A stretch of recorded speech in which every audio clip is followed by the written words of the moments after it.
o'ynashib o'sam. Yo'q, u ham yo'q hozir. Aqlli yo'q qoldi. Shunchalik bizning san'atkorlar nima deydi, bechara bo'lib qolganmi?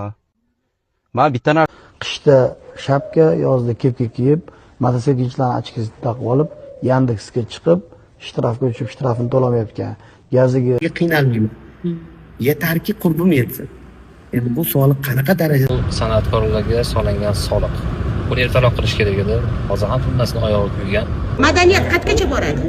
San'atkorga tosh otishdan oldin men butunlay hamma san'atkorlar uchun aytyapman. O'zaro bir-birimizni go'shimizni yeyishimiz mumkin. Ahmoqimiz ko'p, san'atga zalotnilar ham ko'p-da.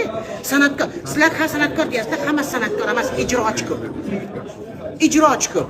San'atkorlar juda 3 ta 4 ta chiqadi san'atkor chiqsa. Kim qo'shiq yozyapti? Hamma eski qo'shiqlarni olib kelib remix qilib aytiryapti. Voz kechinglar bizdan. Qo'yinglar san'atkorlarni qirib yuboringlar. O'zlaring o'tkazaveringlar. Xatmi Qur'on qilib, aqiqa qilib. Oldingidaqa sevib qolib sponsor bo'ladi-ku, mayli-da, o'ynashib o'sam. Yo'q, u ham yo'q hozir. Aqlli yo'q qoldi hamma. Kimchi deydi, kim ishlaydi, kim yangi qo'shiq qiladi? O'ldiringlar san'atni. Gap bo'lishi mumkin emas. Nalog tugul litsenziyani ham 10 barobar qilib qo'yinglar. O'zlaring ashullaydilar. Birinchi meni avtorskiy pravamni, pulimni yig'ib bersin, davlatimiz ne nalogdan gapirsin.